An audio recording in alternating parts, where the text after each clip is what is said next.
Tadani, antes de mais nada, é um prazer estar falando contigo, porque a gente vive trocando mensagens, mas acaba Isso. nunca conversando diretamente, né? E então a minha ideia aqui é papo de bar. É o seguinte: a gente chegou no bar, cada um pediu lá a sua bebida e vamos botar o assunto em dia. Ótimo, fantástico. Você tem recordação de quando foi que nós nos conhecemos? Porque a imagem que eu tenho, a lembrança que eu tenho, é que nós éramos da ESEC, e através da ESEC a gente tinha vários elos. Eu tinha voltado da Finlândia, e outro amigo nosso que tinha voltado da Finlândia era o Pedro Mendonça também, Isso, que fez um estágio lá, até escreveu um livro, Magnetismo Nórdico, né? nórdico. Eu Então, li o livro, e né? aí naquela época você estava terminando a faculdade, né? Verdade. Então, você lembra que ano foi isso? Eu acho que a primeira vez que a gente teve contato, exatamente eu não lembro, mas deve ser em 98, 99, 2000, mais ou menos nessa época. Quer dizer, nós Tá me ouvindo bem? estamos. Não é, o sistema que avisou que deu uma queda de qualidade no áudio, mas tudo bem. Ah, ou seja, nós nos conhecemos há praticamente há 25 anos. Isso. Um quarto Então, de século. você sabe que a sua ida para a Finlândia, aliás, qualquer pessoa do meu relacionamento que vai para a Finlândia, eu costumo dizer que a Finlândia é meu país do coração. É uma, a gente tem lá, principalmente no que diz respeito ao povo, a gente tem lá o que a gente adoraria ter no Brasil, né? Ah, a questão da honestidade, da transparência, do não preconceito em relação a várias coisas, né? E aí eu queria que você Verdade. comentasse um pouco mais de como foi essa sua experiência lá. Porque você saiu da faculdade, das suas experiências no Brasil, direto para um país que é fantástico. Hoje, olhando um pouco em retrospectiva, Maria Diego, é pegar o Brasil e virar do lado avesso, né? Nós temos a capacidade de perceber a Finlândia. Essa foi a primeira percepção que eu tive em todos os aspectos que permeiam o nosso cotidiano, por exemplo, no ambiente de trabalho, relacionamento das pessoas, as visões coletivas que as pessoas têm sobre responsabilidade, sobre educação, sobre relacionamentos, sobre amizade, sobre essa eterna relação que aparentemente é conflituosa entre governo, indústria e cidadãos, né? Então, foi muito bonito, na verdade, essa transição, porque acredito que para um jovem, né, e qualquer jovem, aqui não estou apenas falando do Tadani, mas eu acredito que qualquer jovem que tenha uma ambição, significa uma vontade de colocar sonhos em prática, de materializar os seus sonhos, de alçar patamares mais elevados na sua vida, seja ela profissional, seja ela é, intelectual. Os países nórdicos eu poderia generalizar hoje, mas já que a gente está falando da Finlândia, porque foi o que abriu as portas para essa nova realidade, eles são um sonho terreno, né? Porque é um país onde as pessoas inquestionavelmente valorizam as ideias individuais, valorizam o conhecimento pessoal, valorizam a proatividade, valorizam a disciplina, independentemente de idade, de gênero, de personalidade, de estilo de vida. E isso foi muito impactante no início, na minha chegada à Finlândia, porque imediatamente, como a ESEC ela tem essa capacidade de agregar, né, pessoas jovens universitários de diferentes cursos e diferentes personalidades, né? Isso foi muito visível que a individualidade ela nunca foi limitada para pertencer ao coletivo. Eu acredito que acontece muito em muitos países do mundo, principalmente na nossa sociedade latino-americana e falando aqui especificamente do nosso amado Brasil. Então eu notei isso quando eu fui recebido pelo pessoal da ESEC na Finlândia e depois imediatamente isso ficou nítido no ambiente de trabalho, porque nós estamos falando, né, do milênio, final do milênio passado. Acredito que o Brasil ainda é um país altamente conservador, mas naquele então acredito que tenha sido um pouco mais, porque a internet ela causou uma revolução cultural que nós ainda estamos passando por essa tormenta da revolução sem entender que direção ela está indo, o que está acontecendo e por que ela está acontecendo. Agora, Mas você, naquele então era o você princípio de lá para cá, você dessa voltou para a Finlândia outras vezes ou não? Ou, ou eu para os países saí, nórdicos? é, eu saí dos países da Finlândia em 2004 e desde então eu não regressei, fisicamente falando. No É, entanto, eu ainda eu, tenho vários eu, amigos. você sabe que eu estive por várias vezes, a última vez faz 4 anos, né? E o interessante é que, obviamente, que ao longo do tempo, dos anos, qualquer sociedade muda, porque é mais tecnologia, mas aquela maneira de ser, de viver, de conviver entre os pares e conviver com a natureza, eu posso te garantir que continua igualzinho. E aí eu quero te perguntar, Existe uma base é, estrutural, né? é Que uma ela é um educação e uma pouquinho cultura. alterada, é, acelerada ou não pela tecnologia. E Isso é aí verdade. minha pergunta quando eu falo dos países nórdicos para muita gente, a turma fala assim, pô, mas dá o frio. O frio sempre vem como principalmente aqui no Rio de Janeiro, falou da Finlândia, o pessoal pensa no frio, não pensa nas outras coisas. Eu sei que para você conviver com frio não foi tão difícil, porque você já vinha de um lugar frio, né? Agora, como é que foi para você conviver assim com a questão da alimentação, o cotidiano, os aspectos de lazer? Como é que foi essa adaptação para as horas em que você não estava trabalhando? Maravilhoso. O... Só para concluir aquela primeira análise, né? A ideia de chegar numa organização onde as pessoas eram livres, né, para vestir. Por exemplo, a primeira vez que eu vi um gerente de empresa e cada mês vinha com o cabelo pintado de uma cor, um verde, rosa, violeta, amarelo, e as pessoas nunca fizeram um comentário julgador sobre isso, sobre o estilo da pessoa, né? Porque o que vale é o conhecimento e o que ele entrega para a empresa no final do dia. Então, isso foi muito bonito. Eu achei isso foi, na verdade, o princípio acredito ser um salto quântico na minha carreira profissional. E aí vem uma característica muito comum que é extremamente debatida no mundo inteiro, que é o conceito de produtividade pessoal, organizacional e nacional. Outro fator muito importante, as pessoas trabalhavam ou das 7, eu trabalhava na ABB, né, que é uma corporação suíça-sueca, naquele então muito forte na energia elétrica, hoje tem muita robotização, assim por diante.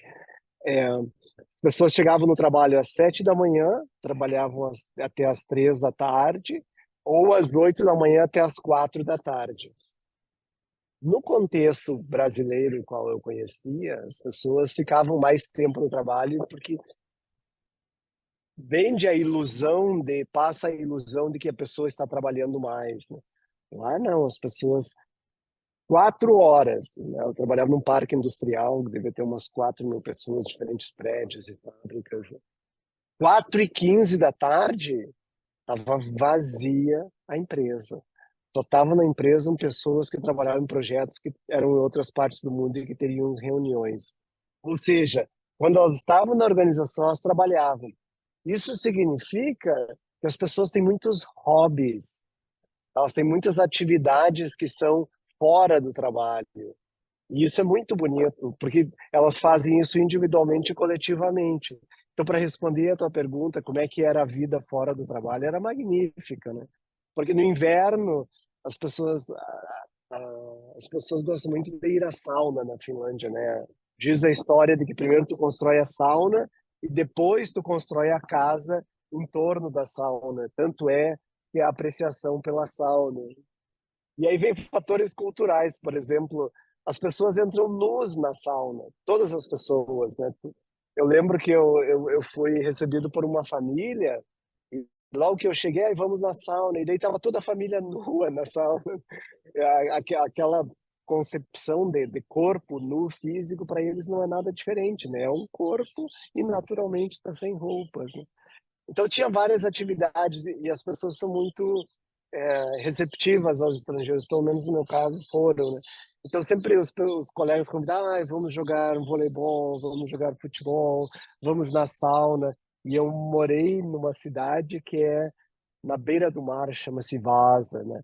Então nós íamos à sauna e aí no inverno o mar congela, eles fazem um buraco na sauna e tu sai da sauna, se atira no mar, né?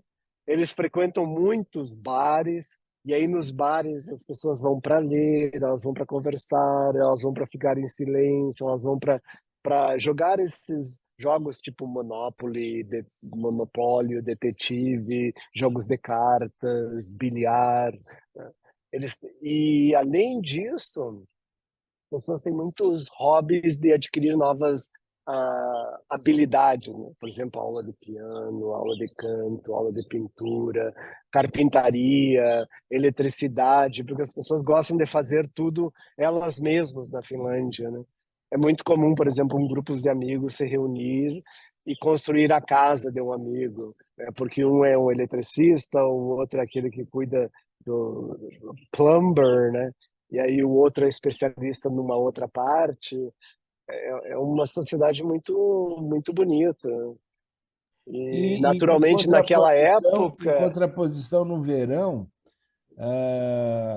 os jardins, durante o horário de almoço e no final da tarde, os jardins ficam plenos de gente, alguns lendo, outros conversando, outros tomando sol, isso, e isso. é uma vida plena ao ar livre. E isso vale, como a gente disse, para os outros países nórdicos também, né? Eu acho que essa é uma prática comum. É, eu também morei na Alemanha isso é muito comum. Ou seja, nos países onde o verão é curto, as pessoas aproveitam ainda mais, né? E são dias que as pessoas saem do trabalho ainda mais cedo, né? Fazem piqueniques, fazem caminhadas, andam de barco, ficam na beira da praia. E tem muita, né, nós éramos jovens, então a gente tinha gente da ESEC e a Europa tem um programa de intercâmbio que chama-se Erasmus. Os jovens de alguns países vão fazer intercâmbio em universidades de outros países. Então nós tínhamos frequentemente dias da semana, ou mais especificamente noites da semana, que os estrangeiros se encontravam todos em alguns bares da cidade, né? E aí era muita diversão, muita alegria, muita festa, muito aprendizado também sobre outras culturas, outras histórias, né? Outros modos que as pessoas vivem, mas basicamente, pô, eu ainda acredito que a vida é uma infinita festa no sentido dessa expansão, dessa alegria, dessas possibilidades, né, dessas transformações. Mas a Finlândia abriu portas para autoconhecimento e não, acredito que em outros lugares não existiriam. E Agora, também uns conceitos. eu quero explorar uma questão que é a seguinte. Você, a partir dessa primeira experiência na Finlândia, foi para a Alemanha, depois você teve uma evolução profissional dentro desse contexto, digamos assim, da área elétrica, e até que você, num determinado momento, você pensou assim: bom, eu não sei se esse é o futuro que eu quero, mas eu quero desenvolver minha espiritualidade.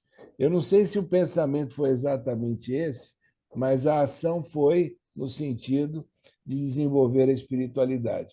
E aí eu queria entender como é que foi a transição do Tadani profissional, que estava, digamos assim, num momento muito positivo de carreira, e que para com essa coisa, dá aquela travada e fala assim: eu quero desenvolver minha espiritualidade. E aí você vai lá para a Índia e fica um tempo dentro de uma outra forma de vida. Conta para mim como é que foi essa transição.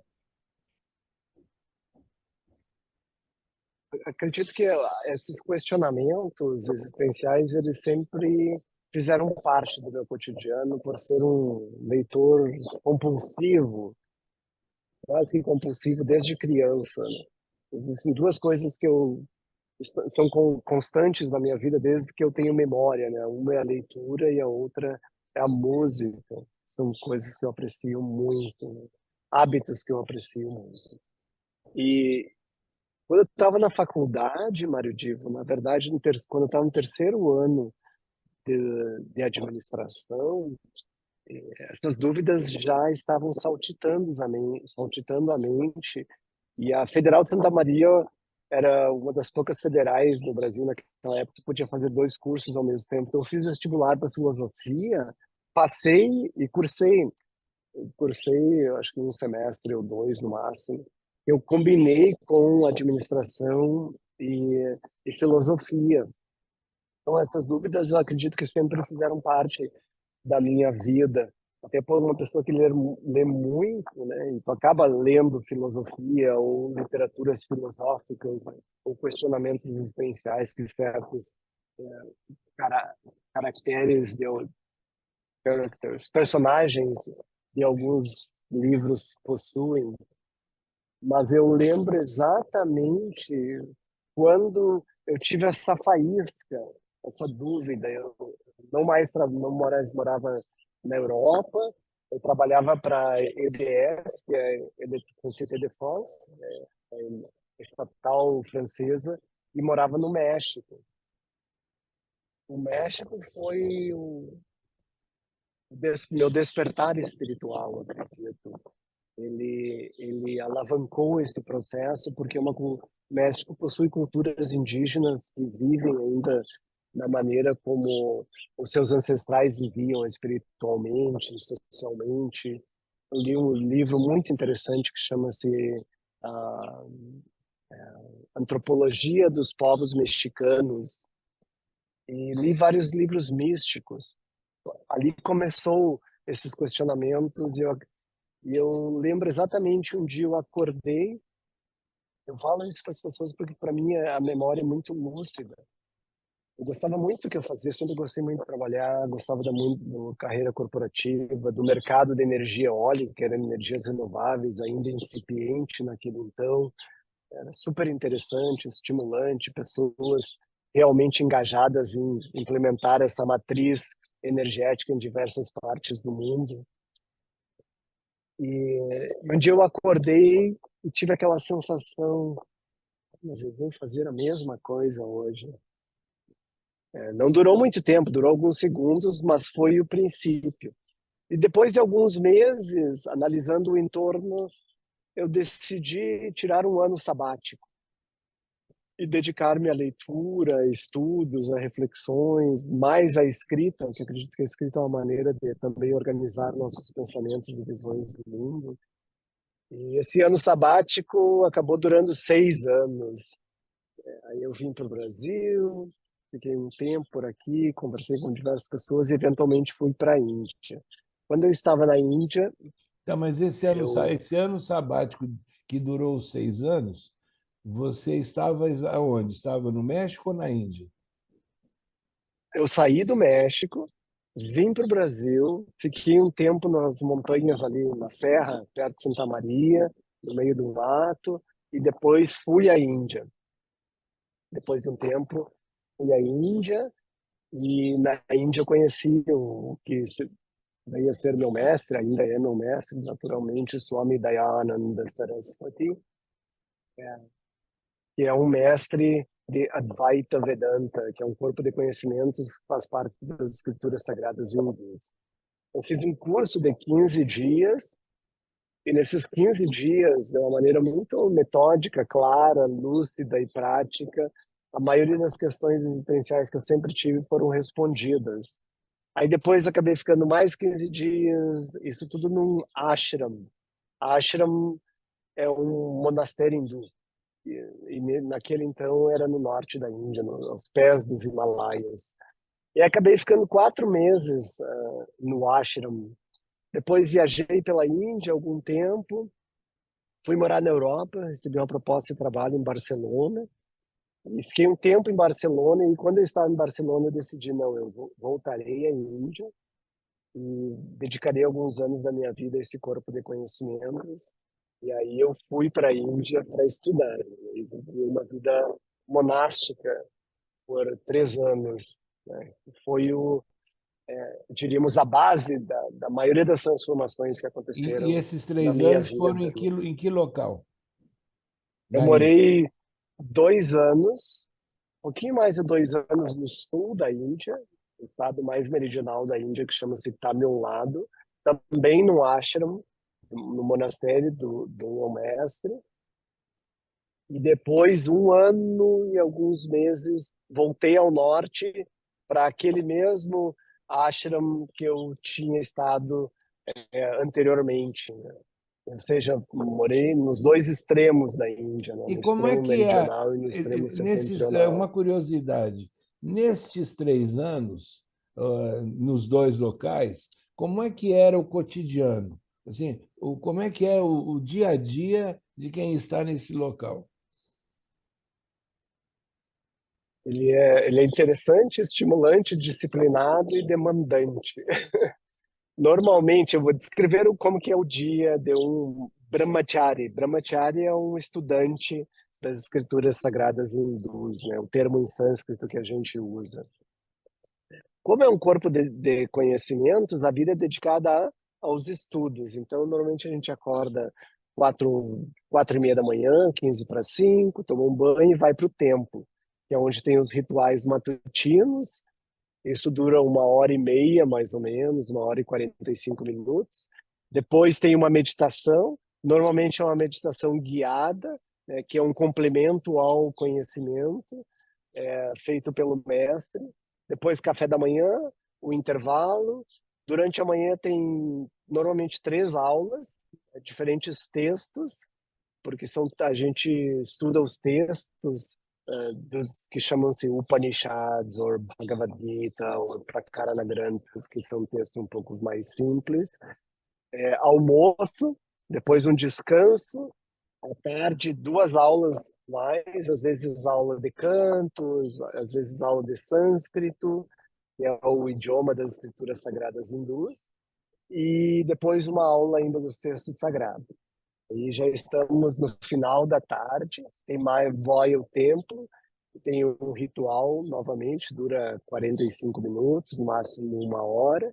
Depois disso tem a janta, e depois da janta a gente volta à sala de aula, que é um momento que chama-se Satsangaha. Sat significa verdade, Sangaha é o encontro com a verdade, que é o momento em que os alunos fazem qualquer tipo de pergunta ao mestre. Seja pergunta relacionada às aulas estudadas, os textos estudados durante o dia, ou política, economia, relacionamento, perguntas pessoais. E aí isso dura 45 minutos, 1 hora, e nós já estamos mais ou menos 9h30, 10 horas da noite. Nesse momento, a maioria das pessoas estão extremamente exaustas. E aí vai dormir, no outro dia, 4h30 da manhã de novo. Isso todos os dias. É uma vida muito bonita, muito E intensa, né? isso tem diferença quando chega, por exemplo, um sábado ou domingo? Ou ali não tem feriado, não tem sábado ou domingo? A priori não tem feriado, né? Mas às vezes, hoje em dia, num curso de 3 anos ou mais, eles têm um dia da semana que é um dia que eles dão livre para os estudantes. Quando eu morei, não existia esses dias livres, porque todos os dias nós estudávamos, né? E aí, nesses dias livres, as pessoas aproveitam, porque principalmente o lugar que eu morei no sul, ele era um lugar dentro de um parque de proteção ambiental. Então era bem retirado, uns 1 hora mais ou menos da cidade, no meio da natureza, no meio do verde, perto de umas montanhas, cercado por animais selvagens. Por exemplo, elefantes selvagens. Dentro do ashram tinha uma árvore de uma fruta que se tapau, em português se diz fruta do conde, árvores de fruto do conde, ou manga. E elefante gosta muito, né? Então, à noite, eles entravam na área do monastério para comer essas frutas. Então, e daí o guarda, né, dizia, olha, é perigoso, não saiam dos seus apartamentos. A gente subia no telhado, assim, do prédio para ver aqueles animais majestosos e magníficos e fantásticos que são os elefantes, né? Então tem ou cerdos passando, né? Vários animais selvagens passavam pela mesma área, né? Essa parte também lúdica e bonita por a gente estar na natureza, né? E você nota que a minha conversa está sendo muito mais dentro desse aspecto da espiritualidade, né, do que basicamente do profissional, porque você, em algum instante, acabou decidindo compor a vida de quem estuda e desenvolve espiritualidade com a vida de um executivo quando você aceitou trabalhar na IBM. E aí você ficou morando na Índia. Você mora em que lugar da Índia? Moro numa cidade que chama-se Pune, Pune.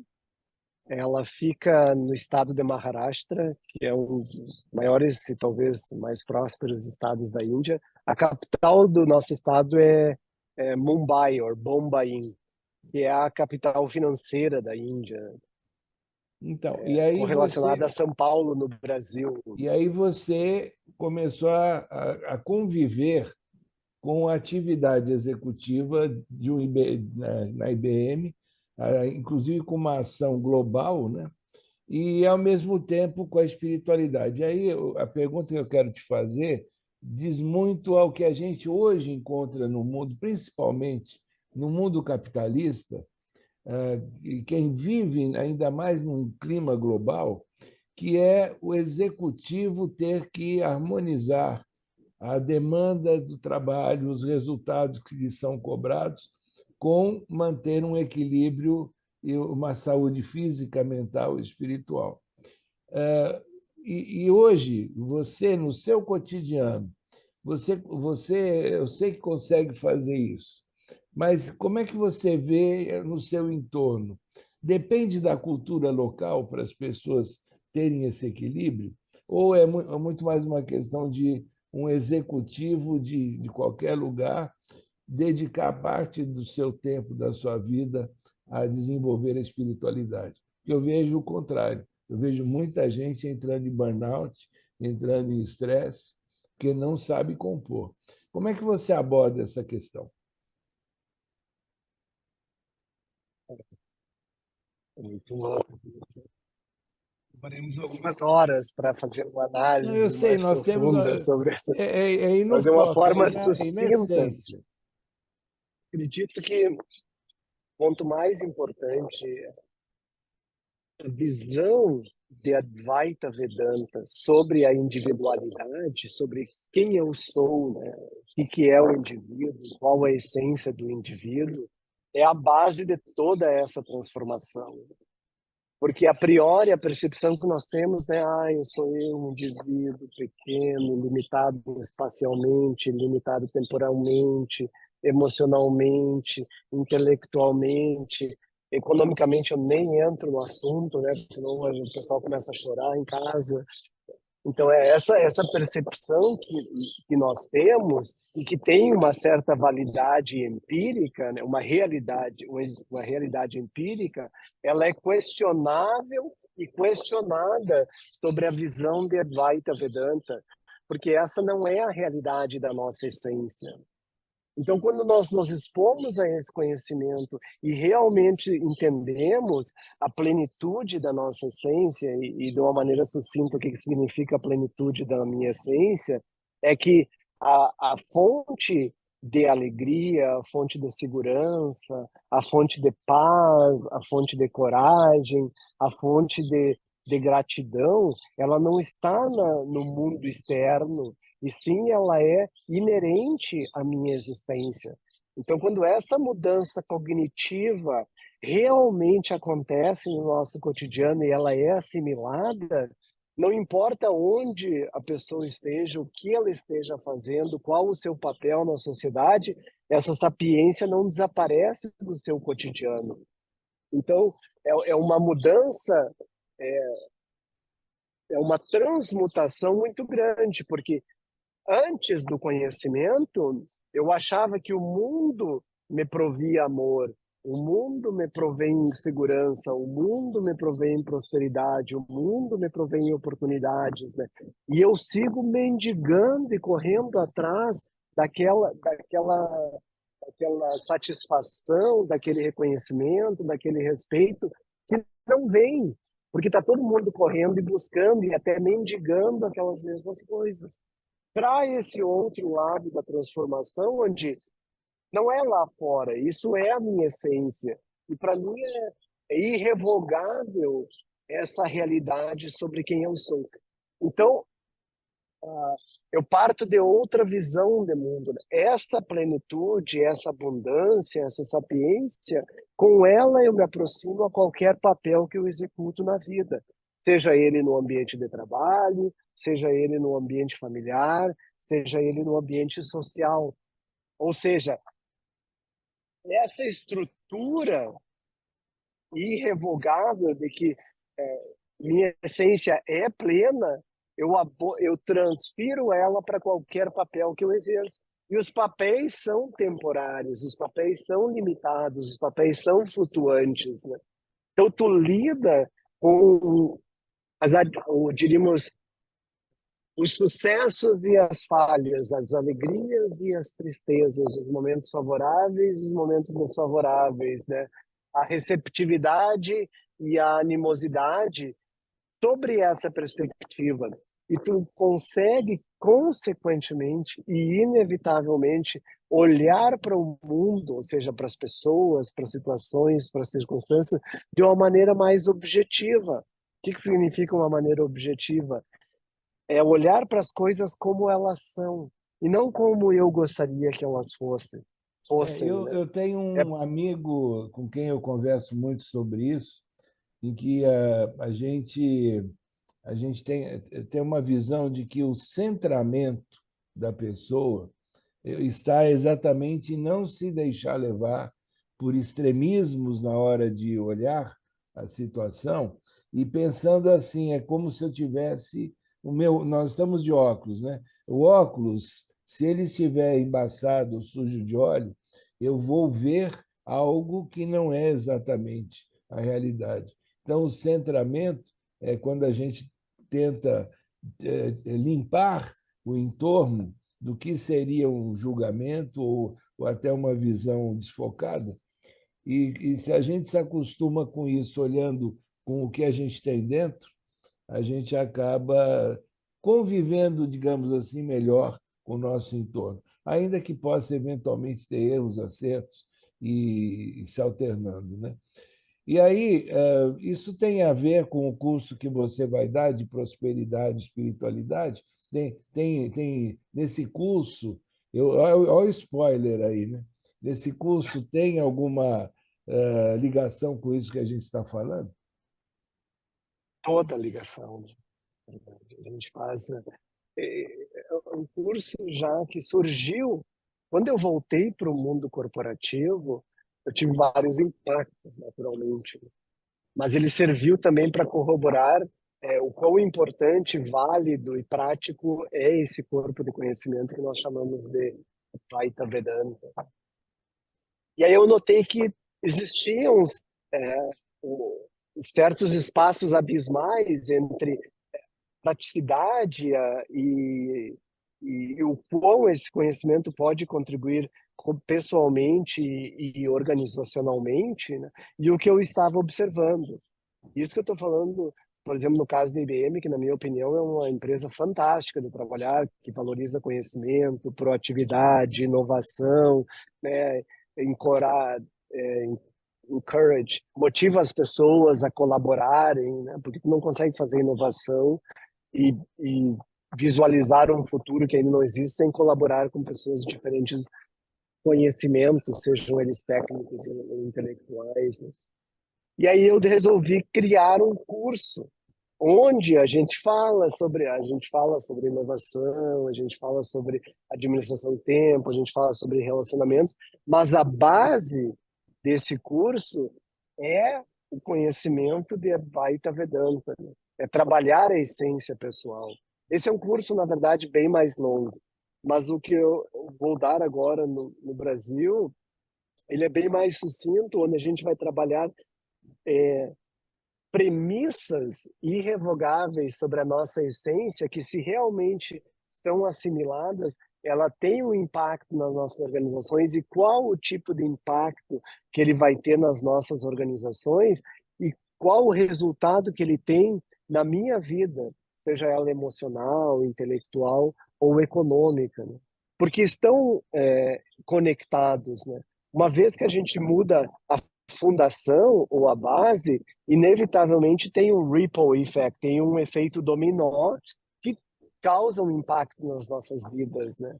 Ou seja, a nossa visão de mundo, ela se manifesta no nosso cotidiano, né? Sejam eles de uma forma limitada, de uma forma, às vezes até acredito que as pessoas têm um auto-julgamento muito severo para consigo mesmas. As pessoas são muito cruéis para consigo mesmas, né? E essa Sobre visão, isso, ela acaba transferindo para o mundo, né? Tadani, mas então você estava falando da abordagem da espiritualidade com a prosperidade, e que o curso é mais intenso, mas a sua abordagem vai ser muito focada em cada pessoa. E aí no finalzinho você usou uma expressão que é da a pessoa, ela precisa se livrar, digamos, de culpas. Ela deve ser menos, pelo que eu entendi, ela deve ser menos rigorosa no auto-julgamento, né?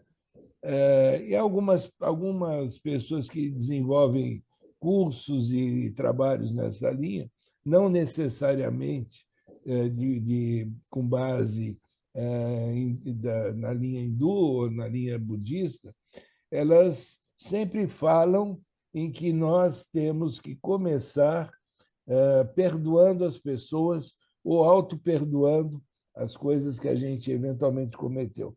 Como é que funciona isso dentro dessa lógica da espiritualidade e da prosperidade? Essa é uma pergunta quente também, né? Interessante e muito prática.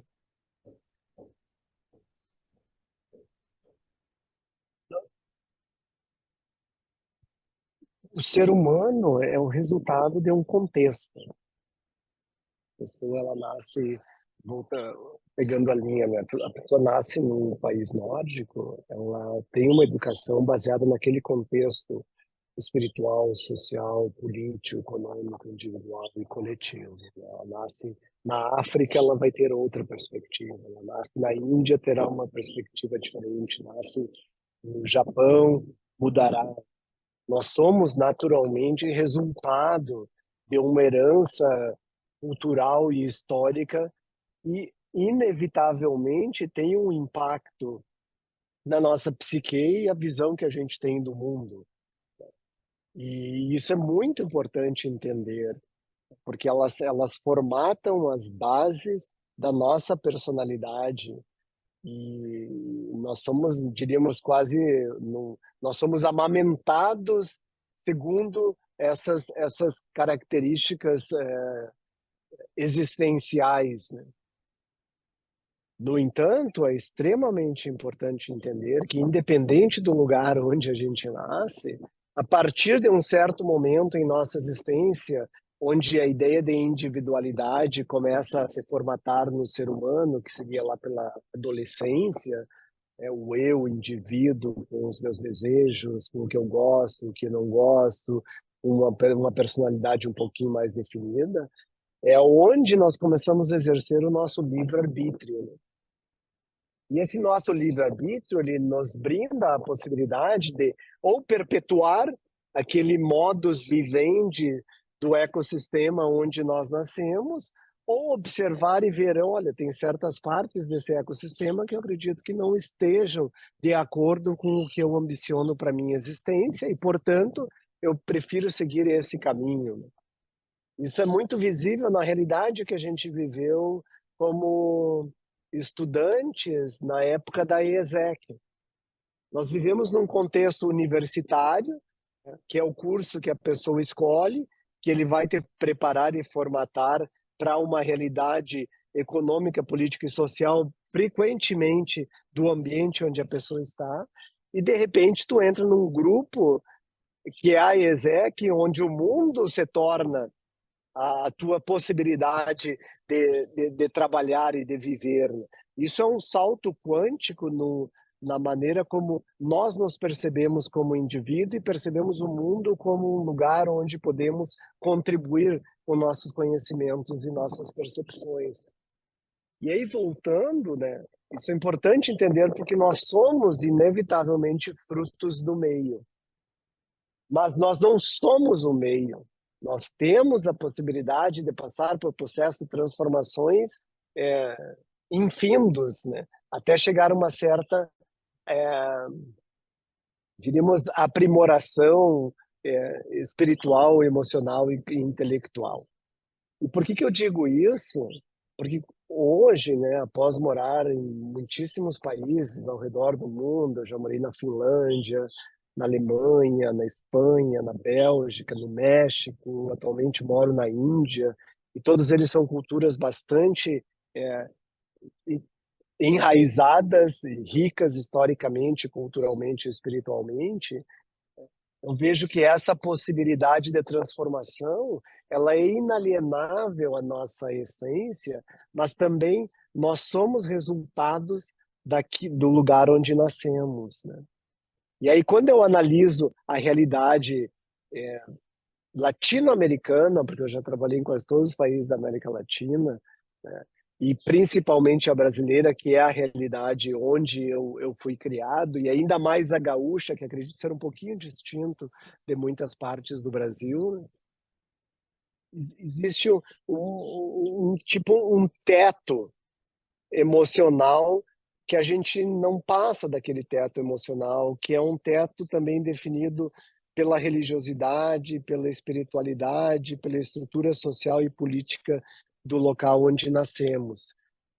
E acredito que, infelizmente, talvez essa seja a palavra mais adequada, nós temos uma herança de autopercepção que ela não é muito construtiva, ela não é muito edificante ou motivadora, pelo simples fato de que nós somos julgadores severos, nós somos julgados o tempo inteiro e aprendemos a julgar os outros. E é muito violento isso, é muito abusivo, é muito corrosivo. Isso a gente vê hoje em dia, talvez até muito mais, nessas intolerâncias sociais por jovens, adultos, pessoas de diferentes percepções do mundo, né? Não é que a sociedade é assim, os indivíduos coletivamente têm isso e se manifestam, né? A sociedade é uma, é uma manifestação do pensamento de cada indivíduo.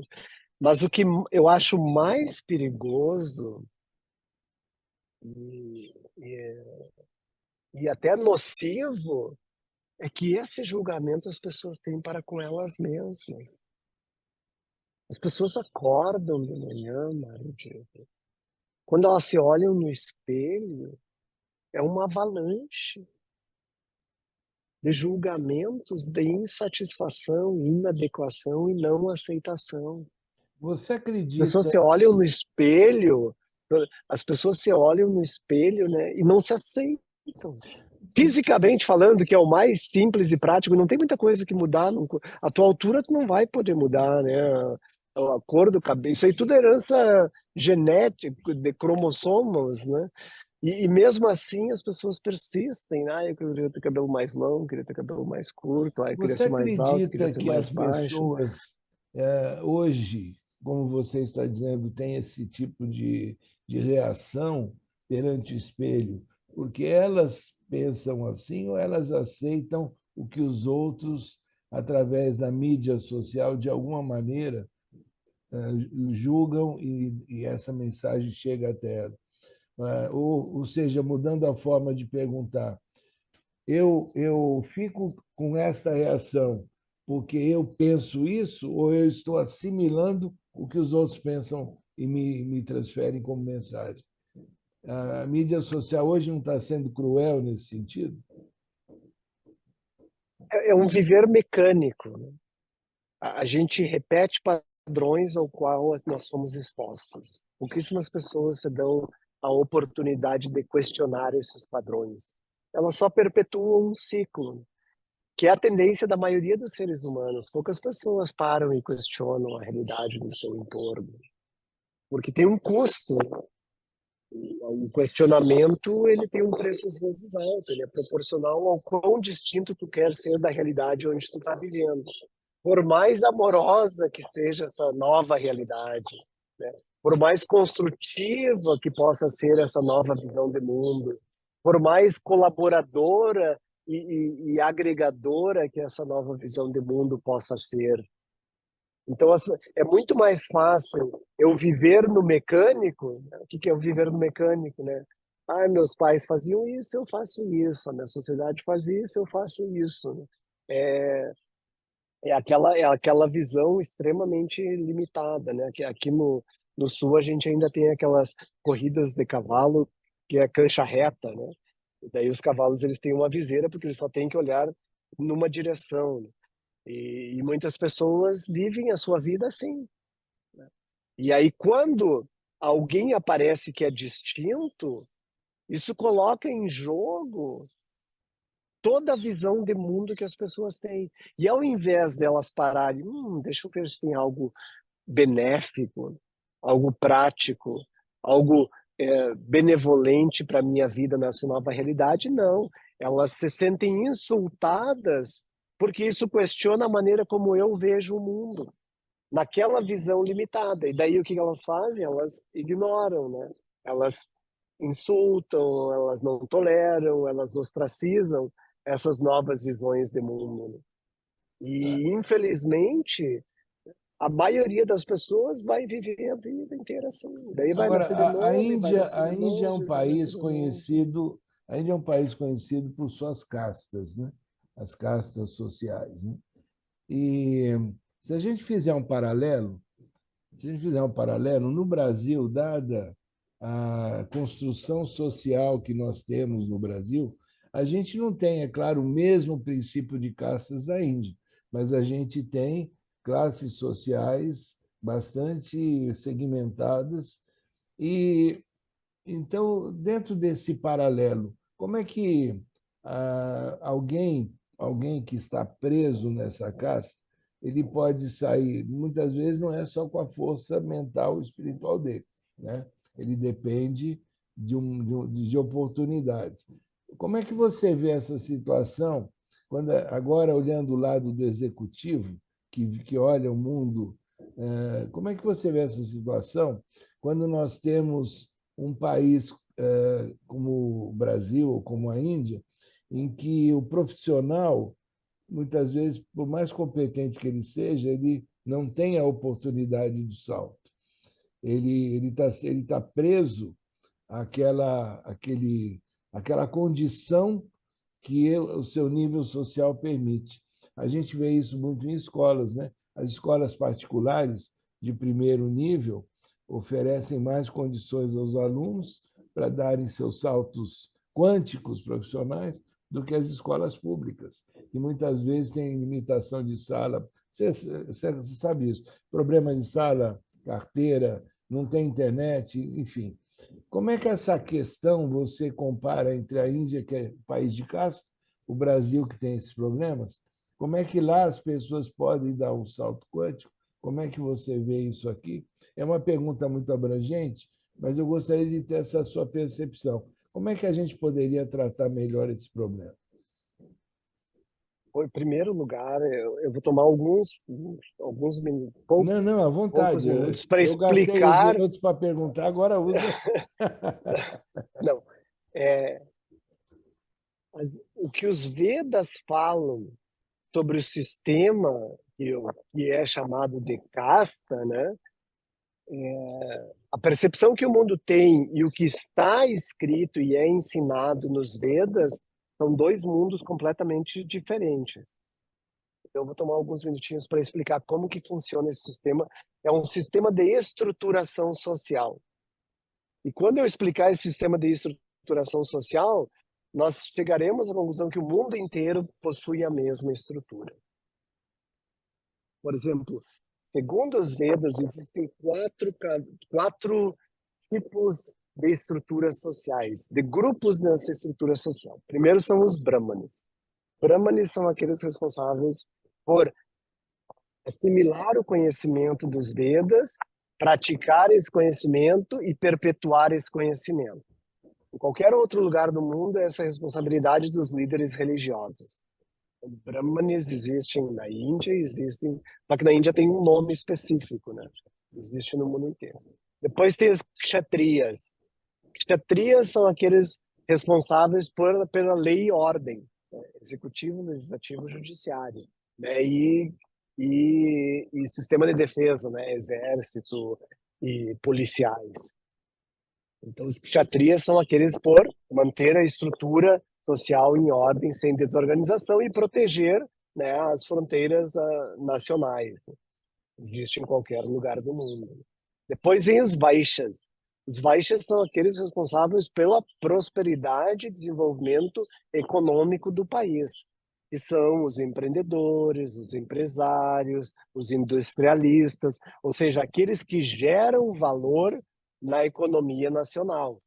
Na verdade, aqueles que mantêm todo o país, né? Os que geram riqueza são os que mantêm a religiosidade, mantêm o sistema governamental, né? E depois vem os Shudras. Shudras são aqueles que executam o trabalho, né? Ou seja, a mão de obra para as indústrias, para os serviços, para as fábricas, para qualquer tipo de trabalho que tem que ser feito, agricultura, em todos os setores, né? Primário, secundário e terciário da economia. Essa estrutura social existe no mundo inteiro. Na Índia tem nome: Brahmanes, Kshatriyas, Vaishyas, Shudras. Parte religiosa, né? parte, parte de executivo, legislativo e judiciário, os geradores de riqueza na economia e aqueles que são os operários que trabalham nos serviços locais. Aí vem uma pergunta. Os Vedas, eles fazem uma análise ainda mais apurada, né? Tudo tem uma análise muito profunda, por isso que é um corpo de conhecimento muito vasto. Primeiro é Jati. Jati é nascimento. Se a pessoa é filho de um Brahmane, não existe como mudar. Se ela é filho de um juiz, ou de um político, ou de um policial, ela vai ser eterna, vai estar com 80 anos. Ah, o teu pai era juiz, o teu pai era. Ou se ela nasce filho de um empresário, ela vai ser filho de ele ou ela serão filho. Ou se nasce filho de um operário, também vai ser, né? O operário significa alguém que trabalha, né? E que não é dono do negócio, diríamos, né? ela vai ser para sempre. Então, isso é imutável. E em qualquer lugar do mundo, né? O meu pai era radialista, eu serei filho eternamente do seu Sidnei Siqueira dos Santos, radialista em São Borja. Né? Eu tenho, né, eu ando na rua, as pessoas me reconhecem não como Tadani, me reconhecem como, esse é filho do seu Sidnei, né? Porque ele é uma pessoa bem conhecida na sua sociedade. Então isso é imutável. Até eu partir, serei essa pessoa.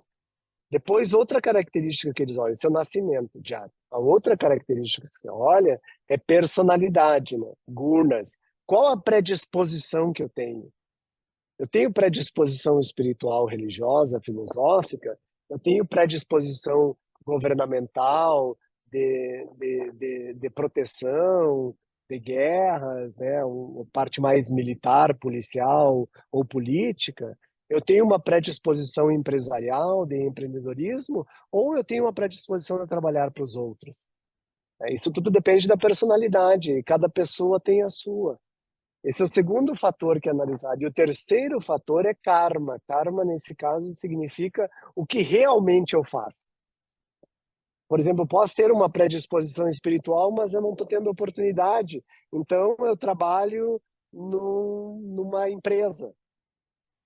Por quê? Porque tu tem família, tu tem que pagar as contas, né? Tu tem empréstimo da casa para pagar, tu tem filho, escola dos filhos para pagar, tem plano de saúde para pagar, tem que comprar roupa, tem que pagar todas as contas. Então a pessoa precisa trabalhar nesse contexto. Então, no que tange a personalidade e no que tange ao que a pessoa executa, essa mobilidade social existe na Índia também. Ela não é, a Índia, ela só é imutável onde tu nasce, isso em qualquer lugar do mundo.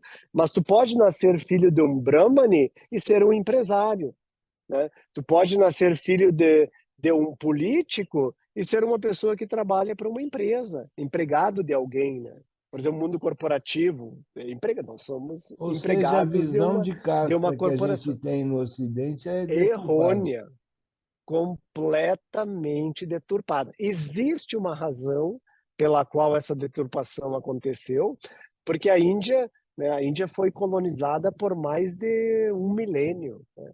Teve 700, 800 anos de colonização muçulmana e depois 350 anos de colonização britânica, né? Ou seja, como que uma cultura, aí vem uma pergunta super interessante, né? Como que uma cultura que foi subjugada por mais de 1000 anos ainda permanece? Significa que existem valores que são tão naturais e tão potentes que, independentemente do entorno social, as pessoas perpetuam, né? Essa desvirtuação que é vendida para o mundo e é errônea, às vezes falam muito claro como que isso funciona, né? É porque alguém se beneficiava em criar essa deturpação para destruir a cultura védica, né? Acho que chama-se Sanatana Dharma. Então, quando nós analisamos sobre essa perspectiva, e aí voltando à tua pergunta, a realidade da Índia não é distinta da realidade do Brasil e não é distinta da realidade de nenhum outro país do mundo. As oportunidades, né, as oportunidades elas estão disponíveis para todas as pessoas, assim como os desafios e os momentos desfavoráveis estão para todas as pessoas, né? Aí a outra pergunta, né? Diríamos um jovem que nasceu numa família que economicamente pode prover mais oportunidades de um jovem em comparação com um jovem que nasceu numa família onde não tenha tantas dessas possibilidades, né? E a gente tem que fazer um outro ensinamento que é entender a lei do karma, que já demoraria mais no mínimo 1 hora, então eu não entraria nesse contexto, mas também a lei do karma ela é corroborada pela premissa de reencarnação, né? Que a pessoa, o espírito, né, o corpo sutil, ele vai reencarnando com o objetivo de ascender e evoluir economicamente, intelectualmente, emocionalmente e, acima de tudo, espiritualmente, né? Então, segundo a lei do karma, que é super interessante de entender, onde eu nasci é resultado da minha herança kármica. Mas não significa voltamos àquela ideia, né? Não significa que eu esteja estagnado ali, porque o princípio natural da vida é evoluir. O princípio natural da vida é ascender. O princípio natural da vida é chegar à plenitude da minha essência. E aí entra Ou um papel seja, muito bonito, né? a gente a gente vê muito acontecer alguém que nasce numa família abastada, exemplo, uma família de médicos, mas o cara não quer ser médico, o cara quer ser advogado. Ele tem todas as oportunidades para ser médico, mas ele prefere ser advogado. Ele prefere ter um outro caminho que está mais ligado à sua essência. Então, e isso pode ter, como você diz, a lei do karma, ou seja, a essência dele está num determinado caminho. Às vezes ele pode até querer ser dentro da estrutura de quatro, ele pode decidir ser um religioso, ou seja, ele sai daquele grupo em que ele nasceu para um outro grupo. Esse seria o conceito. Isso. Funciona assim. E a gente E, vê na isso em todos os verdade, países. a ideia de perpetuação na Índia existe pela facilidade do caminho. Se o meu pai fosse um líder espiritual, para mim ser um líder espiritual seria muito mais fácil, né? Porque ele já conhece o caminho, ele já enfrentou os percalços e os obstáculos do caminho, né? Se eu, voltando, pegando o exemplo, né? Se o pai é médico, é muito mais fácil para o filho ser médico, né? Porque ele já vive naquele entorno. Então, o princípio da inserção já está lá. Então, ele facilita o caminho das novas gerações. Se o pai é um industrialista, fica mais fácil para o filho ser um industrialista, porque ele vê essa realidade desde pequeno, desde que nasceu, antes de nascer, na barriga da mãe, já está vendo essa realidade através das conversas, das reuniões e das interações familiares, né? Então ela nasce numa estrutura onde vai ser mais fácil para ela, né? Não significa que não terão desafios, não terão fracassos, não terão momentos, né, de querer desistir, mas que ela já conhece muito mais essa realidade que qualquer outra pessoa que está entrando, né, em determinado momento das suas vidas. Então, por isso que essa ideia de perpetuação e que a gente chama de parampara também existe na Índia, né? Existem famílias que são há 10 gerações industrialistas, que são há 20, 25, 30 gerações líderes religiosos, porque é mais fácil, né? E daí vem um contexto também da Índia, né? Ele é um líder religioso, ele vai casar com a filha de um líder religioso, porque ela também já nasceu nessa estrutura. Ela sabe a parte ritualística e o papel que a família vai exercer na sociedade. E o que é muito comum na nossa sociedade também, né? De repente, o filho de um empreendedor vai casar com a filha de outro empreendedor, porque os dois já conhecem a realidade dos negócios, né? Então, isso é muito comum na nossa sociedade também, quer dizer, em qualquer sociedade do mundo, né? Frequentemente, os casamentos eles acontecem mais ou menos no mesmo nível cultural, social, político e econômico, né? Porque daí não tem conflitos. A ideia é a perpetuação de uma certa harmonia que leva a uma interação muito mais construtiva e harmoniosa entre as novas famílias, diríamos, né? Agora, Que é é, natural ao ser humano, né? tá, Dani, se lembra que eu falei que a gente está num bar, né? Daqui a pouco vão fechar o bar.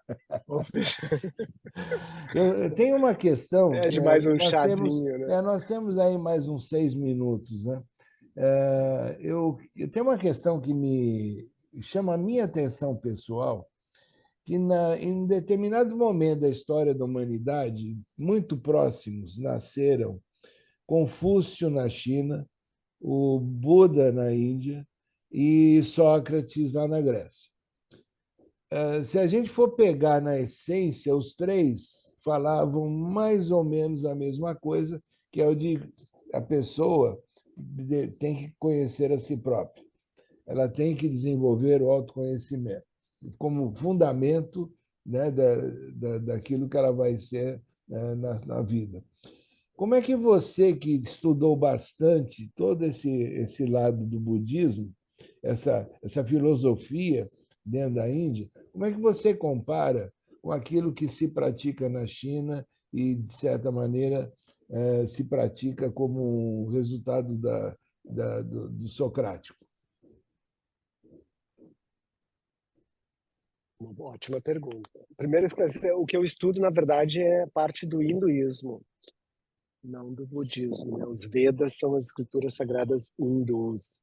E dentro dos Vedas, o que eu estudo especificamente são os Upanishads, porque o Vedas é um corpo de conhecimento muito mais vasto, porque tem economia, tem astronomia, tem guerra, tem medicina, tem estrutura social, tem sistema tributário, tem sistema político, tudo isso os Vedas descrevem, né?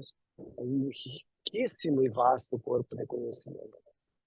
Eu não poderia fazer uma análise comparativa, Maravilha, porque eu não conheço tanto as outras filosofias, né? Então, eu poderia cometer um erro de análise indesejável. No entanto, a natureza humana, e eu acredito que isso é o que saltitam em diferentes culturas, né? É o reconhecimento de premissas inalienáveis da natureza humana. Essa é a base, né? Ou seja, que essa natureza humana não é essa forma de corpo, mente e sentidos temporária, efêmera e frágil que nós pensamos ser a única realidade da nossa existência, né? E daí vem o autoconhecimento, né? O autoconhecimento frequentemente é reconhecer que isso apenas é um corpo, uma mente, sentidos que são instrumentos que são brindados à minha essência, e a gente poderia dizer aqui, utilizar temporariamente a palavra alma, né? Para que eu possa passar por um processo de ascensão e de evolução e de melhoramentos e refinamentos.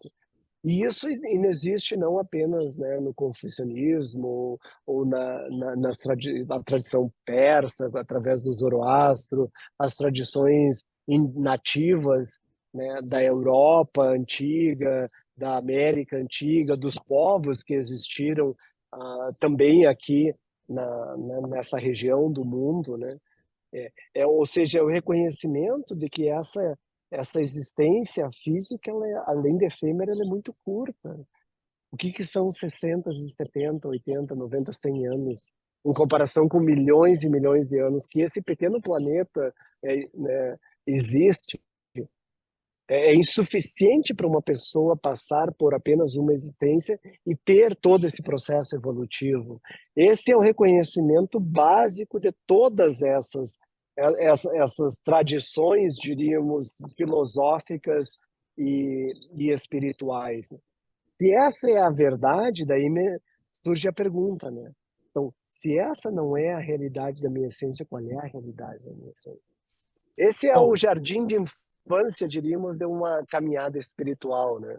bom, Tadani, antes que o tempo termine, eu quero agradecer muito pela oportunidade da conversa e nós terminamos com essa pergunta que você deixa no ar, que em algum momento a gente vai poder dar continuidade. Mas eu agradeço demais essa oportunidade tua, não só da gente conversar, da gente se reencontrar e trocar ideias. E espero que para você também tenha sido agradável. Depois eu te mando aonde estarei publicando esse nosso vídeo. Agradeço, Maridiva, esse reencontro, ainda que virtual, né? Espero que possamos nos encontrar fisicamente no futuro próximo, né? Agradecer esses momentos de reflexões, né? O bate-papo com amigos às vezes levam a reflexões profundas e intensas sobre a vida e, e as perguntas levantadas por você também demonstram, né, sua curiosidade e a sua capacidade intelectual, porque uma coisa muito importante quando a gente está conversando com outras pessoas também é a capacidade de fazer perguntas que sejam relevantes e interessantes e que tenham uma sequência de processo evolutivo. E isso eu dou parabéns ao amigo, que não é desconhecido a minha pessoa, a sua capacidade intelectual, emocional e existencial Bom, foram demonstradas eu e que nos levaram agradeço. a essas reflexões, né? Eu agradeço, e eu quero dizer que eu também sou seu leitor assim, frequente das reflexões que você costuma mandar. E uma coisa que está faltando você fazer de novo é ter o site, né? Para que as pessoas possam te Estamos no acessar. processo nesse exato momento, Maritivo. Oxalá nas próximas semanas ou meses esteja disponível. Mas obrigado pela lembrança. Apenas É porque reforça. eu pessoalmente, eu quis acessar o site para mandar informação para uma pessoa e acabei não tendo. Mas Então, sinta-se sempre à vontade para compartilhar o meu telefone, as pessoas me mandarem pelo WhatsApp, né? Porque muitos dos textos eu compartilho com milhares de pessoas semanalmente é, através do WhatsApp, né? E talvez por isso não tanto a necessidade do site, mas ele virá, acontecerá. é, Obrigado, meu amigo. fica aí o abraço, o carinho, e você volta para a Índia quando? Provavelmente daqui umas 2 ou 3 semanas. Eu tenho um tempo limitado para trabalhar no Brasil por questões tributárias e legais, porque eu sou contratado pela IBM Índia, né? Então, apesar de ser brasileiro, existe uma limitação no tempo que eu posso trabalhar aqui É. e tem que seguir as regras organizacionais, né? Então, fica aí um abraço, que tenha uma excelente estada no Brasil, até a volta para a Índia, e quem sabe a gente se encontre em algum lugar do mundo em um momento próximo. Talvez na Finlândia. Que assim seja, meu amigo. Um Um abração. abraço. Oh, Tchau.